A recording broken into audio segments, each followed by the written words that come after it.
pintor, es ciclista, de esos que ruedan mucho. Es escritor, doctor en psicología. Bueno, una monada de persona. De verdad que me siento súper honrada, halagada de que estemos aquí teniendo este diálogo. Y lo conocí, yo creo, hace un mes o dos, pero parece que lo conocí hace 40 años, o sea, cuando nació. Muchas gracias, Pablo. Estoy de verdad muy, muy, muy feliz de tener este diálogo y, bueno, pues honrada también de que estemos aquí platicando. Gracias. El gusto es mío. Como este que estábamos hablando hace rato, el gusto, no es gusto, es nuestro, es esta canción, este grupo de españoles que se reunieron para hacer una gira y cantar. Son puros cantantes que a mí me gustan mucho, entre ellos Serrat, que cada vez que te oigo me recuerda a Serrat, aunque él es como de otro lugar de España, catalán, sí. Pero bueno, pues yo casi no hablo de libros en estos diálogos, pero hoy creo que vale muchísimo la pena, muchísimo la pena. Y me encuentro donde conozco a Pablo cuando está presentando su libro, El Delta de los Privados, Ontología Crítica del Poder Punitivo. Y lo que voy a agarrar, Pablo, es esta palabra, punitivo. Porque en otros diálogos hemos tocado el tema de la justicia restaurativa contra esta justicia punitiva, que eso es lo que a mí siempre me ha cuestionado mucho. Digo, y es la vida de todos los días y vivimos en una cultura de castigo desde niños, ¿verdad? O sea, no te comes la sopa, entonces no ves televisión. O sea, y aparte unos castigos que ni van una cosa con la otra. O sea, no restaura nada.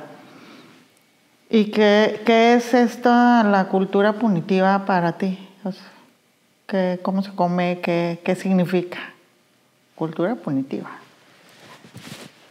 Pues buen tópico para empezar.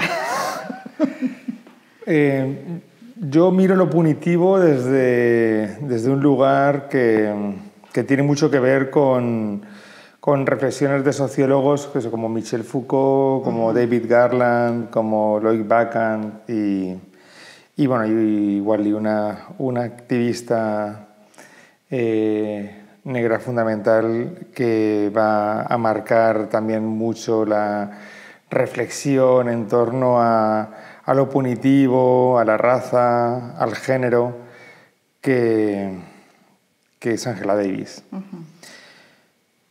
Entonces, lo punitivo, como muy bien mencionabas, lo que hace, lo que acaba siendo es una especie como de caja negra donde ciertos comportamientos que no se ajustan a la expectativa productivista, podríamos decir, ¿no? Como bueno, sí, productivista barra, o sea, como y moral, que conjugan un cierto orden, pero un cierto orden no entendido solo como el cumplimiento de unas leyes o de unas reglas, sino un orden que tiene mucho más que ver con la vida cotidiana.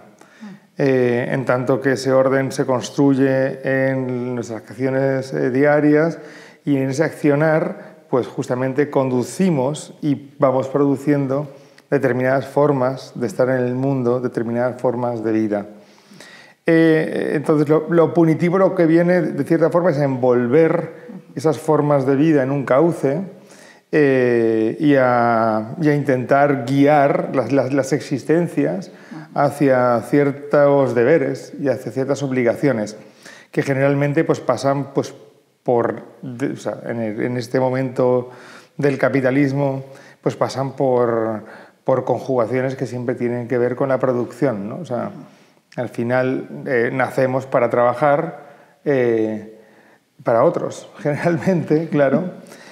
O en este nuevo sueño de que parece como que uno puede ser su propio jefe, pues nacemos para ser nuestros propios jefes, pero estamos pidiendo créditos a los bancos para poder ser nuestros propios jefes, pero estamos justamente como consumiendo una serie de servicios y sobre todo pues estamos jugando un juego donde parece que todos podemos ser reyes y el reparto de la riqueza mundial después de la pandemia, pues hemos visto que hasta se han reducido ese pequeño porcentaje de gente hiper mega millonaria se ha reducido. Entonces, lo punitivo tiene que ver con esto, con que si no hacemos o sea, si no llevamos nuestra vida a ese cauce para el cual hemos nacido, que es pues producir, pues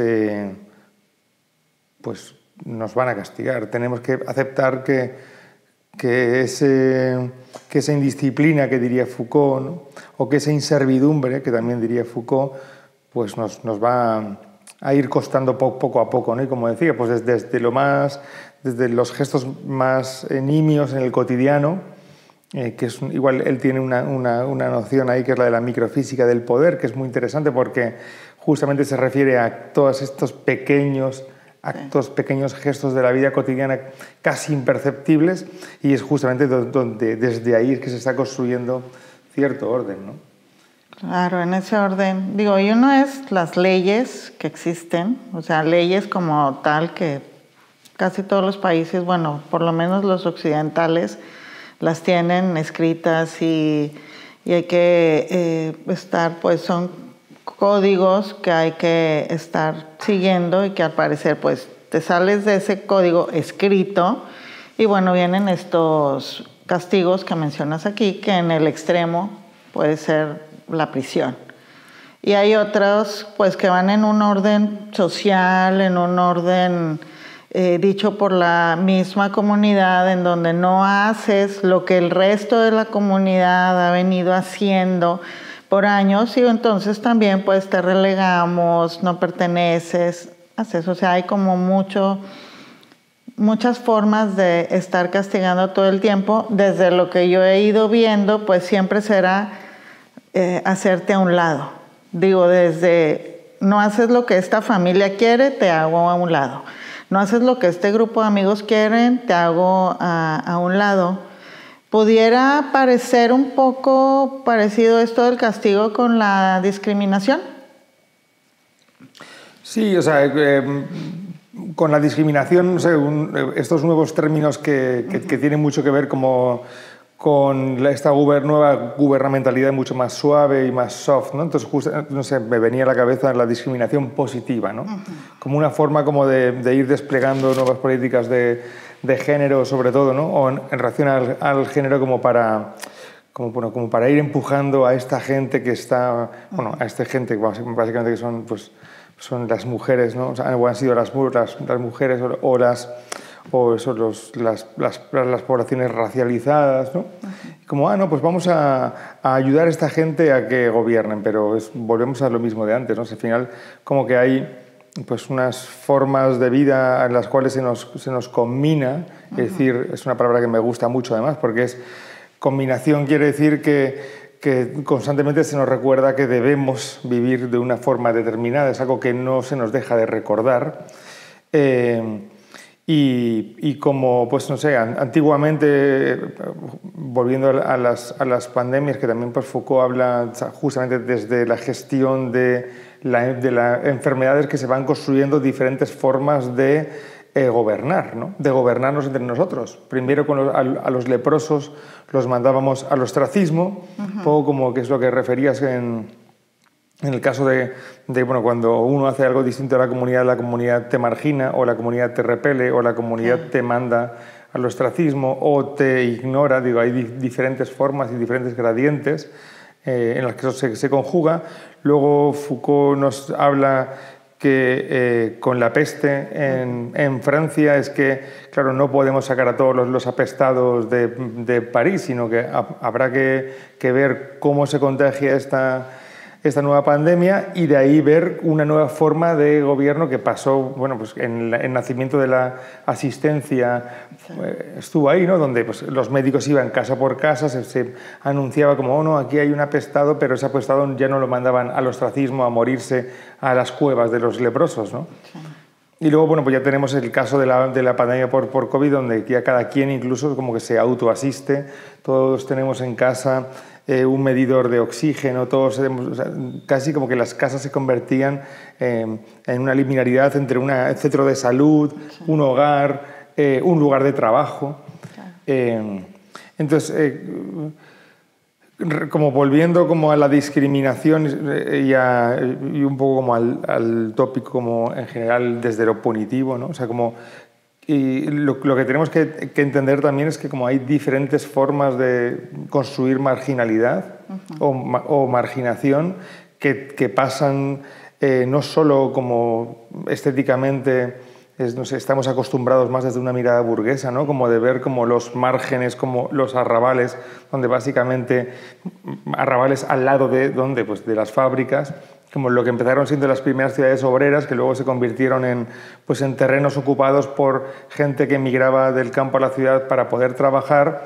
Y claro, pues en calles sin pavimentar, sin servicios, sin agua, sin alcantarillado, etc., ¿no? Como estas favelas, ¿no? O sea, como este concepto como de la favela que parece que justamente que esa gente llegó a construir un barrio tan feo cuando lo que hizo fue migrar para intentar subirse a un sueño aspiracional donde pues, mejorar sus condiciones de vida en un campo abandonado donde lo que se produce en el campo prácticamente no vale nada, donde la capacidad de acumular capital es pues, nimia o irrisoria y pues esa gente llegó ahí a buscarse la vida como también pues los fabriles, es decir, los empresarios fabriles les permitieron, es decir, bueno, pues con bastante poca ayuda, ¿no? Y a los que les ayudaron fue a cambio de una condena, de una cadena perpetua prácticamente. Porque tú no podías dejar de trabajar en la fábrica si querías seguir pagando aquel pequeño depa o aquella pequeña casita que súper amablemente y con harto amor te había regalado tu patrón.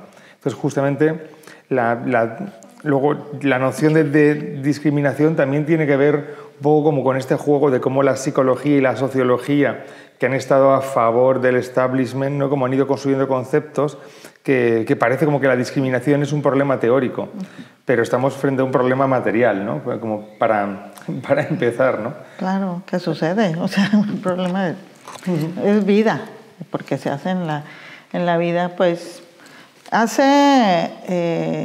aquí en Nuevo León, como unos, no sé, 8 años a lo mejor, se integró como uno de los grupos vulnerables a las familias de las personas que están privadas de su libertad.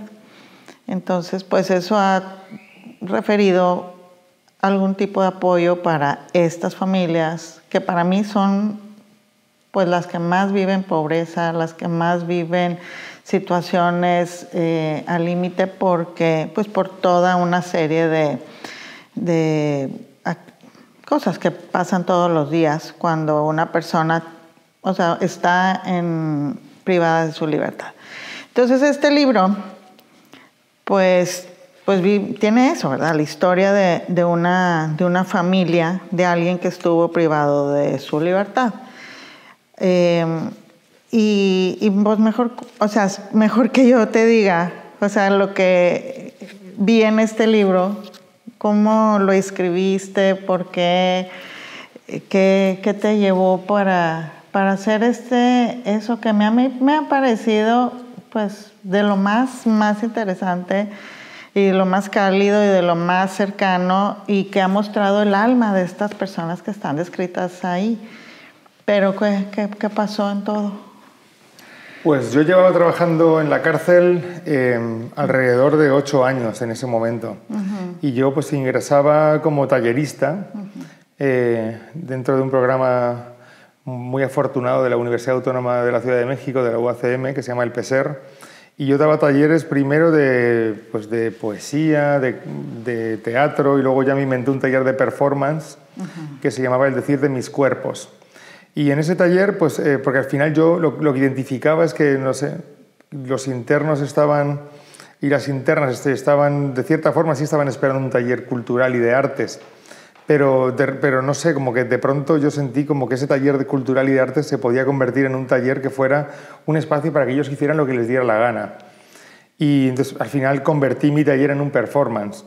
Que se llama Ningún Taller. O sea, mi taller era Ningún Taller. Entonces yo llegaba y les decía, hola, muy buenas, esto es Ningún Taller, ¿qué quieren que hagamos? ¿No? Entonces yo les decía, mira, pues yo tengo una editorial independiente, sé hacer libros, tengo gente conocida que quisiera colaborar en lo que ustedes inventen, no sé, ¿qué quieren hacer? ¿No? Entonces, evidentemente que lo que querían siempre era fugarse, era construir una fuga, lo que, bueno, luego, no sé, quizá en un tono un poco más simpático es como construir la posibilidad de una fuga, ¿no? Como la crepitancia de una fuga. Y así fue que trabajé en 2 proyectos, durante 6 meses en 2 penales, en un femenil y en un varonil, y fue, la verdad que fue increíble. En el primero decidieron que, bueno, se acercaba la Navidad, era un curso de esos de agosto a diciembre, y como que decidieron ser escritores y escribir un libro para regalárselo a sus familias. Entonces 8 hombres me usaron a mí para que yo fuera el que transcribiera sus textos, y yo iba a la cárcel solo para... O sea, ellos me daban los manuscritos y yo los transcribía y se los entregaba. Y bueno, ese performance dentro de ningún taller lo llamé el transcriberiano carcelario, haciendo como guiños a un poema de Blaise Cendrars que me gusta mucho. Y al final pues publicamos un libro que se llamó La vida no decide sola, 100 ejemplares, en los cuales pues cada uno se quedó 10 ejemplares y los distribuyó como le dio la gana, y ese libro no ha salido publicado ni nada, ese es su libro de ellos. Y fue muy bonito. Y luego pues en un femenil, en Tepepan, hicimos una performance que se llamó Repensando el Estado Penal, donde 4 internas elaboraron 12 preguntas que yo, con 34 estudiantes de la Universidad del Claustro de Sor Juana, donde trabajaba en ese momento, pues esos estudiantes dialogaron y conversaron alrededor de esas preguntas con sus gentes, las transcribieron, y yo se lo llevaba a la cárcel y ellas contestaban. Pues al final, bueno, el performance lo llamé Hablen con nosotras, y bueno, lo publicamos en un libro que está en la UNAM, que sacó el CEIS, que se llama La penalidad femenina. Entonces, ¿cómo escribo el Delta? Desde ahí, desde esas experiencias que siempre han pasado mucho por la escritura, porque claro, yo yendo a dar taller, pues escribo diario de campo, ¿sabes? Cada día que salía de la cárcel, pues me daba mi media hora, mi hora para escribir lo que había pasado, qué es lo que estaba pudiendo ver que antes no veía, yo también queriendo como ser más sensible, más poroso, y ahí supe hace 9 años que había que escribir un libro sobre la cárcel, que saliera de la cárcel y que mostrara la cárcel desde fuera. Entonces había que escribir y prestar atención a la gente que estaba saliendo de la cárcel. Y es que ahí digo, bueno, pues voy a empezar a trabajar con familias, porque yo nunca había trabajado con familias y nunca había trabajado con gente que acababa de salir. Y supe también que ese libro tenía que ser un libro como pues más literario, ¿no? O sea, como no un libro, aunque el título, lo de ontología crítica, bla, bla, al final yo escribo pues desde un nicho académico y todavía por el momento no es como un libro que tiene una pequeña introducción de 8 o 9 páginas como académica, pero luego pues quiere ser literatura, ¿no? Quiere llegar a todo el mundo. Pero entonces supe que yo tenía que escribir ese libro, ¿no? Entonces, poco como que fui pues como elaborándolo, ¿no? Como digiriendo eso como podía ser, y así fue que yo dirigía una clínica de terapia breve psicoanalítica. Gestionaba esa clínica con 2 estudiantes que eran brillantísimos y además fue muy divertido, pero entonces me llegó una demanda que era, oye, usted atiende gente que ha salido de la cárcel, y yo no soy psicólogo, porque no soy psicólogo clínico, pero dije, yo podría proponerle hacer una investigación a esta persona, ¿no? Entonces ya nos conocimos con Juan, nos veíamos una vez a la semana, él me iba contando cosas, pero que eran cosas como, bueno, pues bastante como del imaginario de la cárcel, como esta selva de cemento. Entonces, como que no me contaba nada nuevo, y como a los 9 meses como que él decidió invitar a su esposa Verónica y a su hija Angélica y a su hijo Israel a participar como de estas conversaciones. En esas conversaciones trabajamos mucho a través del dibujo, porque a Juan brillantemente se le ocurrió que a través del dibujo él me podía hacer ver pasajes, cosas, y me podía mostrar, ¿no? Entonces me podía demostrar lo que era el encierro penitenciario y me podía demostrar lo que era la punición. Y durante 5 años pues estuvimos conversando, escuchándonos, bueno, cerca de también dejar el proyecto, o sea, porque bueno, pues muchas emociones, muchas cargas, luego la misma vida también luego te atropella y fue muy intenso, la verdad. Entonces, ¿cómo lo escribimos? Pues este libro igual está escrito a través de conversaciones y diálogos que son transcritos, la gran mayoría, o yo suelo escribir según me van hablando, tengo la laptop abierta y escribo, o tomo notas, y lo que después es como que armamos ciertos tópicos sobre los que volvemos a conversar una y otra vez.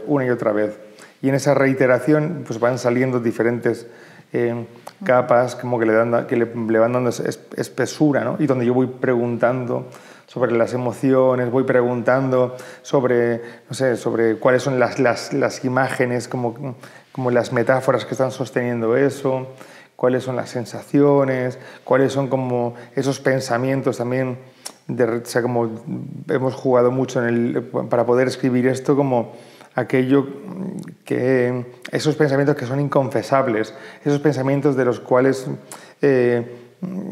lo que conceptualizamos conceptualizamos dentro del argot popular como chaqueta mental, ¿no? O sea, como pensamientos recurrentes, boom, boom, boom, boom, boom, boom, boom, que justamente como en esa reiteración iban construyendo pues un imaginario paranoide, un imaginario donde pues el delta es este espacio un poco, ¿no? Como esta atmósfera más o menos fantasmagórica entre el adentro y el afuera, donde el afuera está en el adentro, donde justamente donde mi paranoia me tiene todo el día, eso como viendo cosas que no tienen por qué estar ahí, ¿no? Y viendo cosas también a través de mi deseo, ¿no? Como quiero salir, pues cierro los ojos en la cárcel, miro al cielo y me imagino en otro lugar, en mi barrio, tumbado en la banqueta, tomándome un refresco, ¿no? Entonces, como que ahí fue que yo, o sea, desde esos pensamientos recurrentes que, por ejemplo, para escribir podrías pensar como que no son interesantes o que no aportan mucho, pero cuando algo sale 5 o 6 veces, sabes que ahí justamente lo que hay es un territorio para explorar eso que implica como en las circunstancias psíquicas de esas personas. Claro.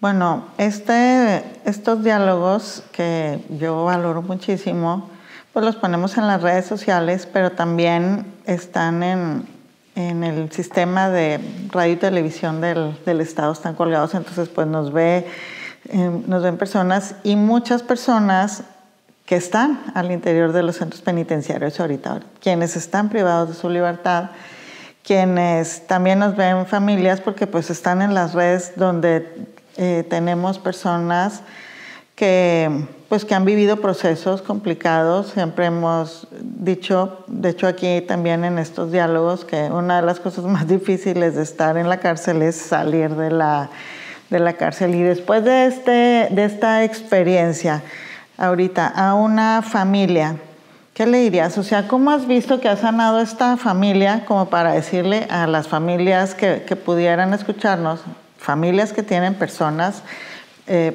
privadas de su libertad ahorita o que ya lo han salido? O sea, ¿cómo han salido adelante? Emocionalmente, espiritualmente, mentalmente, pues cómo han salido a lo mejor trabajando, ¿verdad? En el día a día, pero en esa herida que deja la cárcel a quien está y a la familia. Sí, o sea, yo no me referiría solo a las familias que tienen a alguien privado de la libertad, ¿no? Porque todos podemos estar privados de la libertad en cualquier momento, tal y como está funcionando, claro, el sistema penitenciario. Digo, sobre todo esta política súper punitivista, sostenida también en un populismo punitivo. Me referiría a todo así, quizá explicando o dando cuenta de cómo la cárcel castiga a las familias, ¿no? De cómo el encarcelamiento castiga. Y el delta justamente es cómo la cárcel, cómo el adentro de la cárcel está afuera, pues es claro cuando encarcelan a un familiar tuyo que es que tiene un aporte sustancial en la economía familiar. Uno, ese aporte fundamental deja de estar. Dos, además de que no está ese aporte, hay un montón de gastos que tienen que ver con el proceso judicial, donde sabemos perfectamente que las descripciones kafkianas entran ad hoc perfectamente con lo que es un proceso. El proceso. Tres, entonces tienes una ausencia de ingreso y de repente un agujero negro económico. ¿Qué tienes que hacer? Pues ya lo sabes, el castigo está ahí, es trabajar hasta morir. Entonces, es trabajar salvajemente para poder reflotar un barco que no deja de hundirse. Entonces, achicar agua con la ilusión de que esa agua va a dejar de en algún momento, que ese grifo va a cerrarse, cuando ese grifo nunca se cierra, porque además hay que ir a la visita, el otro agujero negro, que hay que ir a la visita y ese día que vas a la visita no puedes ir a trabajar, por tanto tienes que igual tener una relación con tu empleador un poco extraña, y seguramente como que en esa liminalidad también donde te conviertas en la Cenicienta. En aquello, bueno, yo te dejo ir a la visita o te dejo ir a las audiencias, pero a cambio te voy a tratar como una nuda vida. Voy a poder estar en ese lugar soberano y despótico, donde de repente, me voy a permitir vulnerarte. Entonces, eso pasa constantemente. Entonces, el castigo no es solo un castigo que tiene que ver con lo legal, sino es un castigo económico que obliga sobre todo a los sujetos feminizados de las familias a trabajar exponencialmente, es decir, a morirse trabajando para poder sostener la pena. Sí, claro. Y diríamos, pues con la pena tienes que trabajar hasta morir, donde los hijos y las hijas tienen que dejar las escuelas y ponerse a trabajar con las madres justamente para empujar el mismo barco. Y para achicar el agua del mismo barco, porque no hay barco ni que empujar, porque es un barco inmóvil. Y luego, soportando también como la pena de, ser la esposa de, la hija de, y estar manchada por eso, como por esa huella, ¿no? Como por una marca que parece que pudiera ser invisible, pero no, es una marca incandescente. O sea, es una nueva forma de esclavismo, clarísimamente, donde, antiguamente los esclavos les marcaban la frente o les marcaban la cara, pues era ineludible que tú eras el esclavo de alguien, y pese a ser un liberto, pues tenías ese estigma, ¿no? Y luego ellos se quemaban encima de la quemadura para tener por lo menos una quemadura que no tuviera que ver con esa marca. Pero hoy en día la gente que está en la cárcel lleva esa quemadura que es más como de neón, es más como los sellos, ¿no? Más como un sello invisible, pero sin embargo esa invisibilidad tiene una radiación, ¿no? Hay una radiación. Entonces, claro, pues soportar todo eso pues está canijo. Y al final lo que la cárcel acaba castigando es algo que es duro también, ¿no? Que es que no hay trabajo para todas ni para todos. No hay, y mucho menos no hay buenos trabajos para todos ni para todas. Por tanto, si tú, trabajas en un trabajo donde te pagan regular y quieres más porque lo que te vende los medias es pues vivir una vida así a todo tren, con un gran carro, unas vacaciones en no sé dónde, en Malibú, en no sé qué, no sé cuál, pues claro, la cabeza se te llena de pájaros y lo que quieres es ganar mucho. ¿Quién no quiere ganar mucho dinero? Entonces, claro, pero para ganar mucho dinero, ¿qué hay que hacer? Porque los que no hemos estudiado en las universidades, incluso públicas, o en las escuelas públicas, ya no las universidades, en una secundaria y tal y cual, ¿cómo se gana mucho dinero? Pues sabemos que para ganar mucho dinero hay que tener una acumulación de capital y hay que formar parte como de una clase, ¿no? Por tanto, claro, la gente que está en la cárcel se le castiga que haya querido soñar sueños que no son de ellos, o sea, como unos sueños de grandeza que están reducidos, pues a una cierta clase. Y sobre todo a unas ciertas formas, porque lo que se está castigando es que la asunción del riesgo de volverse empresario pues claro, ese riesgo trae unas consecuencias que es esto, que es que te congelen tu agencia en un espacio, ¿no? Pero sin embargo nos están invitando a ser empresarios y a, sí, tú puedes, pide créditos. Claro, créditos que no puedes pagar. Entonces están todo el día, no, tú eres empresario, pues pide un crédito, no lo puedes pagar y después pues te angustias y buscas soluciones. Y soluciones que, claro, que casi siempre pasan por uno, o por perderlo todo, o ya que lo voy a perder todo, pues me la juego a una carta. Entramos en la parábola del jugador, donde me la juego una carta, hago una maniobra tal, hago una estafita por aquí, una estafita por acá, o busco cómo... Sí, y claro. Pues claro, al final el margen, el mercado vive del margen, el mercado se alimenta del margen, la innovación viene del margen. Pero al final toda esta gente pues son estos que no han llegado a ser los empresarios por los márgenes, pero digo, o sea, y sigue habiendo, o sea, y siguen existiendo muchos empresarios que se han hecho empresarios a través del margen y muchos empresarios que a través del margen son más ricos. Entonces, como ese juego, como que hay un carril como de aspiración, pero claro que es un carril donde caben muy pocos, ¿no? Es un embudo de una microselección, ¿no? Claro. Bueno, y en esto, digo, por la experiencia de conocer a tantas personas que están adentro y luego salen, tengo pues esa certeza de que algo se rompe adentro de sus vidas. O sea, en su interior algo sucede que se rompió. No sé si sea una herida, digo, hay heridas emocionales evidentemente después de ese proceso, pero hay heridas de todas, mentales, esto que dices, o sea, la imperiosa necesidad de estar soñando en que van a salir, en que van a mejorar, en que algo no está sucediendo ahí mismo y que es eso en el vaivén que dices si estoy en la realidad y no estoy en la realidad, y a veces amanecen soñando en otras partes y a veces sí están ahí. Pero bueno, eso que se rompe, ¿tú crees en lo que viste con esta familia y en estos tantos años que tienes de tratar con personas que están adentro de una prisión, sí pueden sanar? O sea, sí hay forma de que sanen. Hombre, es complicado porque, digo, es complicado pensar en términos de sanación, ¿no? Uh-huh. Porque parece como que es algo que tenga un inicio y tenga un fin. Creo que justamente que este sistema productivo y este sistema productivo y de consumo en el que estamos inmiscuidos es muy dañino. Entonces, no, o sea, igual iría a pensarnos todas, no solo las que están en la cárcel, ¿no? O las que han pasado por la cárcel, o las que han tenido a alguien en la cárcel. Al final hay muchas formas de cárcel hoy. O sea, la cárcel al final acaba siendo como eso, como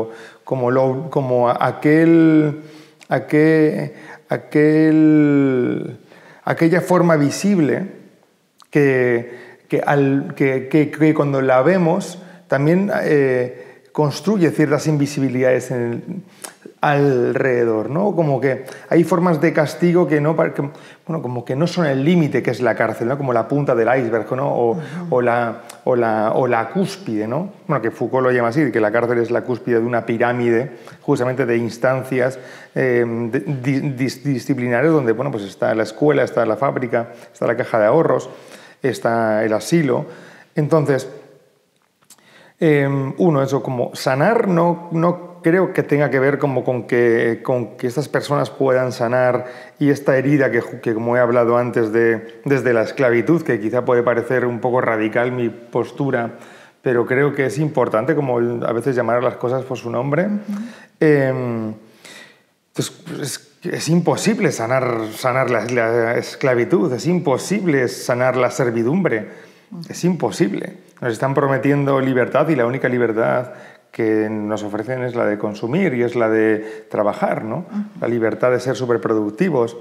Entonces, yo no pensaría tanto en términos de sanar, sino pensaría más quizá en términos de cómo construimos una conciencia colectiva, donde justamente no hablemos de casos particulares. O sea, el libro está escrito en tercera persona para cualquiera que lo lea, pues no sé, se pueda meter ahí. ¿no? Se pueda meter un poco como en esa afluencia, en ese río de voces, sin pensar que es el vecino, ¿no? O sin pensar que es irremediablemente un otro tan lejos de mí que eso no puede pasar por mí. Entonces pensaría más en eso, ¿no? En esta conciencia, en la colectivización del malestar, más que en la sanación individual. Me interesa más. Entonces luego hay gente que puede decir, no, pero qué amargado, ¿no? No, pero pues es que yo creo que mirando de frente a nuestros malestares y dándonos cuenta que son tan compartidos, pues podremos colectivamente concebir y practicar, intentar practicar, bueno, pues formas de vida, ¿no? Volviendo a lo que decía de la microfísica del poder y de que tiene que ver con formas de vivir. Y claro, y la forma de vivir está aquí ahora en el más mínimo gesto. Eso por un lado, y lo otro ya se me olvidó. No, pero me gusta eso. O sea, si primero estuvimos hablando de esa segregación, o sea, el castigo puede ser, en el límite te meto a la cárcel, pero en todo, no tienes para pagar, tú vete para allá, no perteneces a esta familia porque no haces lo que yo quiero. Y en esto que estoy queriendo entender, porque también estoy tratando de construir todo esto tan enriquecedor que estás diciendo, decir, bueno, así como lo que te enfermó es lo que te sacó, pues ahora lo que te puede aliviar, por así decirlo, pues es esta colectividad. O sea, cómo vamos haciendo juntos un camino en donde sí pertenezcas, en donde vamos pues colaborando, haciendo algo que no te haga sentir hasta allá, sino pues todos vamos siendo parte de este camino. Pues me gusta la propuesta, ir incluyendo, ir caminando, ir generando esta sanación colectiva que finalmente, bueno, pues es lo que nos va haciendo poder avanzar y avanzar. Me gusta muchísimo, Pablo, pues lo que aquí mencionas. Y bueno, pues yéndonos a otro, porque no tengo aquí el otro texto que vienes, pero pues en este que escribiste sobre los niños, personas del semáforo, ¿verdad?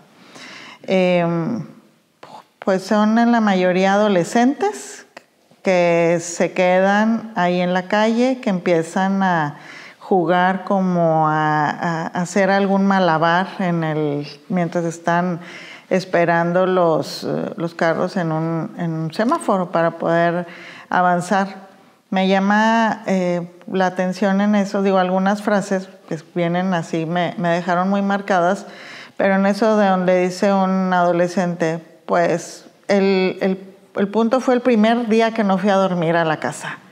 O sea, como que vivían lejos, vienen a este semáforo, y el día que no, fue un día, no dormí en mi casa, y el día siguiente ya tampoco, y al día siguiente, y entonces así se fue convirtiendo ese y otros más, pues en lo que podemos llamar niños de calle o jóvenes de calle. En esa experiencia del trato, porque bueno, se me hizo súper enriquecedora, ¿qué te llevaste con la convivencia con estas personas que están en esos semáforos? Pues esa investigación fue justamente prepandémica. Igual colaboraron 8 estudiantes de la Universidad Autónoma Metropolitana de Iztapalapa, de una materia de métodos de investigación, porque todo empezó sin querer queriendo. Me invitaron a mí a la Feria Internacional de las Culturas Amigas a coordinar un foro sobre danza, teatro y circo, y llegó esta compañía porque cuando yo los conocí formaban parte de una compañía que es la Compañía de Circo por la Inclusión Social, la cual lideraba Magali Cadena, y venía de un proyecto de la Delegación Cuauhtémoc que bueno, habían hecho ahí como... habían intentado a través de un trabajador social increíble que se llama Jorge Rojas, habían intentado eso, pues como que estas poblaciones de calle, que en ese momento histórico de la Ciudad de México había bastante, como que pudieran tener una salida profesionalizante a través del circo. Entonces, pues nosotros ya llegamos ellos tenían igual una casa donde ensayaban, algunos se quedaban, llegamos ya con unas gentes que de por sí iban al semáforo a trabajar y a ingresar un poco de dinero como para poder vivir, pero igual ya estaban empezando a hacer funciones. De hecho luego estuvieron en el Zócalo capitalino, entonces ya estaban también como en otro nivel, ¿no? Sí. Que es como el libro termina, ¿no? El libro empieza hablando del deseo de salirse de casa, que se llama Deseo de salirse, luego hablamos de la ciudad es una selva de cemento pegostioso, igual como muy mediada por el visionarismo de Carlos Monsiváis, cuando habla de la ciudad mall, ¿no? Como de esa transformación de una ciudad popular a cuando, sobre todo, ¿no? Pues, la calle Madero la vuelven un andador, bueno, que es un centro comercial, ¿no? Más que donde ya no puedes hacer lo que te da la gana, ni te puedes sentar en el suelo ni tal, sino que hay que estar circulando. Y luego, pues, luego el libro trabaja sobre el semáforo, ¿no? Como si fuera esto como una forma de anidación, ¿no? Como este juego de ensamblaje entre lo humano y lo no humano, los ritmos de la ciudad, individualizantes, cada uno en su coche, ellos intentando también llamar la atención y como generar ciertas grietas y ciertos quiebres. Y ya después el libro termina pues dando cuenta, bueno, pues de cómo se han ido profesionalizando también desde la voz porque el libro juega con varias voces, ¿no? Hay una voz que es una voz coral, donde están todas las muchachas y los muchachos de la compañía porque decidieron ser anónimos. Entonces ahí igual siempre juego con diferentes tipografías. Entonces hay una tipografía que es una voz coral de todos los muchachos que indistintamente hablan, entonces construimos como un discurso colectivo. Luego hay otra voz, que es una voz en off, que es de los trabajadores sociales, donde pues Jorge Rojas, vuelvo a decir, es un personaje fundamental. Y luego hay una voz que es la voz de la compañía, ¿no? Como una voz más institucional. De hecho, la tipografía es así como más solvente, más sólida, donde también, bueno, pues se juega también como una discusión sobre todas estas nociones desarrollistas, ¿no?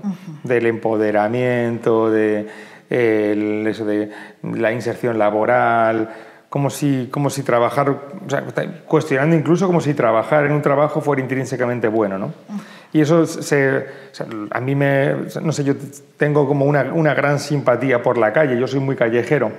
Y desde muy pequeño pues he sido como muy vago, ¿no? He andado muy en la calle, me gusta mucho la calle, pues como que tengo una gran simpatía por todo lo que pasa en la calle.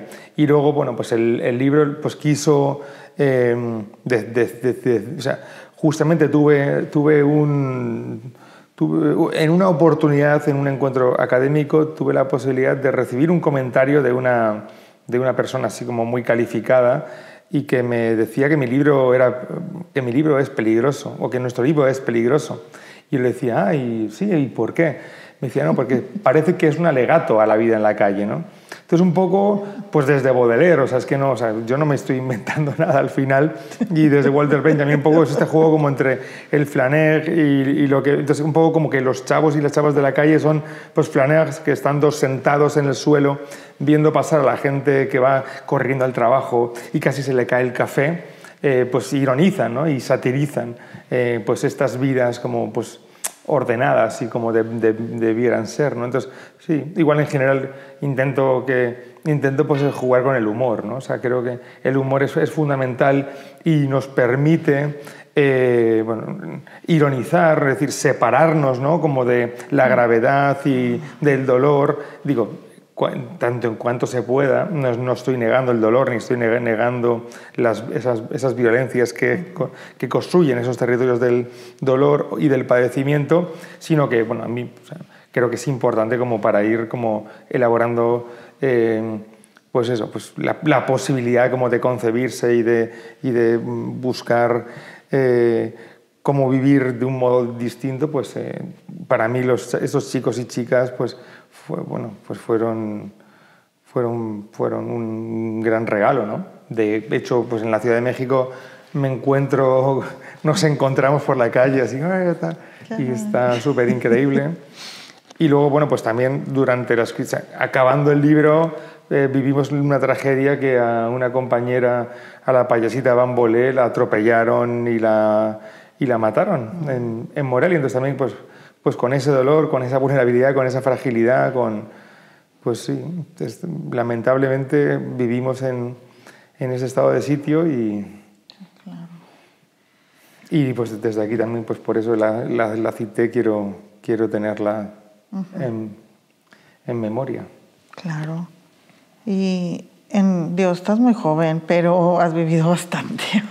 Siento, o sea, como que, si no te viera físicamente y nada más te estuviera escuchando, puedo decir que tienes 20, 30 años más en pues sabiduría, conocimiento, no sé si me explico en lo que te escucho. Bueno, y en esa experiencia, o sea, ¿cuáles las personas que tú ves que viven más difícil? O sea, es de este grupo, híjole, este es el grupo más complicado que yo he conocido, o sea, de vida, el que le tiene que poner, como decías hace rato, que va el barco sin agua, el que menos agua tiene. Hombre, nuestros lastimados de América Latina, por encima de todos, pues evidentemente que son los indígenas, ¿no? Uh-huh. Porque desde la masacre de la conquista hasta el Estado moderno mexicano, pues hemos visto en todos los países, además, irremediablemente, masacre tras masacre, y luego este juego de modernización, menos honrosas excepciones, pues siempre lo que ha querido es borrar y desmemoriar y entonces, pues ayer que íbamos a Topo Chico, ¿no? O sea, justamente la casa en la que estábamos, pues está destinada para que se reunieran las comunidades indígenas que han ido como injertándose ahí en el cerro, ¿no? Y es como siguen estando ahí y nadie les hace ningún caso, ¿no? O sea, y no hay ningún tipo de valorización. Gracias a la providencia, desde el año 94 tuvimos la insurgencia zapatista que nos obligó a revisar nuestra forma de ver y de pensar. Sí, ¿no? Y nuestros propios marcos interpretativos, ¿no? O sea, lo que llama Silvia Rivera Cusicanqui nuestro colonialismo interno, ¿no? Y bueno, pues desde luego que son ellos. Igual yo he estado, o sea, también gran parte de esta trayectoria que citas y pues, ha tenido mucho que ver con no dejar de ver a los ojos mis propias contradicciones, mis propios conflictos internos también, ¿no? Y bueno, pues me he sentido en muchas ocasiones fuera de lugar, desacreditado, y con razón, ¿no? Pues porque al final uno, hombre blanco occidental, un cis así de cañón, pues crees que te puedes meter donde sea, hablar con quien sea, hacer lo que sea, con la excusa de ir a hacer el bien, y es como, ¿esto qué es? ¿No? Entonces, como esto hay que revisarlo, o sea, ¿qué estoy haciendo? ¿Dónde me estoy colocando? ¿Qué estoy movilizando? ¿Cómo estoy preguntando? ¿Qué estoy queriendo escuchar? ¿Cuál es el valor que yo mismo le doy a mi posición? Entonces, por ejemplo, o sea, cuando yo a través de la escritura de diarios, pues sí, desde hace muchos años, pues claro, yo releo mis diarios ahora y digo, joder, o sea, igual pues yo no es horrible, es una cosa horrible, o sea, súper colonizadora, ¿no? Súper interpretar de, no, a ver, esto que le pasa a esta persona será por esto que yo me imagino, que al final es un marco interpretativo súper mainstream, ¿no? Entonces, en esa crítica a cómo yo estaba viendo a los demás, pues es que yo quise dejar de ver a los demás a través de mis ojos y pues intenté pues jugar, intercambiarme el quiasma, ¿no? A yo mismo, como a meterme a los otros en mí, ya como a dejarme poseer, no por una cuestión exótica, sino por una cuestión de necesito ponerme en otro lugar, ¿no? no sé, pues para convivir, para poder estar, para desprejuiciarme, para... Y digo, y aún así, bueno, pues es un trabajo como toda resistencia, como la sanación, ¿no? Que es continuo, por eso no hay como un momento que digas, no, sí, ya estoy en un lugar. No, pues como que pues, al final esto es continuo y hay que ir como también como pues renovando y reciclando los enfoques críticos, ¿no? Porque la crítica es una crisálida, dura muy poco. Entonces, pues lo que me ha preocupado siempre ha sido eso, como intentar pues estar cerca de una ética, ¿no? Y la ética es una cuestión pues cotidiana. No son esos grandes valores que no me interesan en absoluto, sino como en lo que se hace hoy, aquí y ahora, en relación a ciertas personas, en relación a mí mismo y en relación al mundo. Bueno, y en esta ética, y como para ir cerrando este diálogo que me parece, digo, además de interesante, muy profundo. O sea, he tenido ahí como... De hecho, yo terminando aquí tengo que reconstruir un montón de palabras para poderlas acomodar en la mente y en el corazón. Pero en esta ética, ¿cómo construirla? O sea, decir, tengo una escala de valores o hay algo que yo voy sintiendo, esto no está bien, o sea, algo que me dice mi propio interior, esto no está bien, o por ahí me voy, o tener visión, o dejarme llevar un poco, o sea, ¿cómo me puedo vivir en una ética? Así en lo práctico. Digo, yo sé que es difícil decirlo en un diálogo, pero, o sea, para decirle a otra persona, así le hago para mantenerme en esta ética. Tiene que ver justamente con lo que dices, ¿no? Son prácticas. Al final, pues somos lo que hacemos. Y lo que hacemos está mediado pues, por un imaginario colectivo, ¿no? O sea, no podemos hacer nada y no podemos pensar nada por nosotros mismos. Pensamos a través de una mente que es una mente social, ¿no? Ya lo dijo Wittgenstein en las investigaciones filosóficas. Entonces, tiene que ver, a mí me gusta bastante como la herencia senequiana, ¿no? O sea, las meditaciones senequianas de hacer un examen de conciencia, pero que no pase por la culpa ni no pase por unos valores morales determinados, sino que tenga que ver, no sé, como un poco como uno se está colocando en relación a los demás, o sea, como cuáles son las posiciones que uno está habitando y qué tipo como también de fuerzas está ejerciendo sobre los demás. Entonces, a mí me gusta hacer análisis sobre las fuerzas. Es decir, yo aquí, esta fuerza que estoy poniendo es una fuerza opresiva, o es una fuerza facultativa, o es una fuerza apapachante, o es una fuerza lasciva. Entonces, igual, pues reconocer que cuando de repente, pues no sé, estás colocando en un lugar y te sale como cierto tufo despótico, pues pensar que justamente que uno puede evitar el despotismo, pero tiene mucho que ver justamente con el lugar en el que uno se está permitiendo colocarse.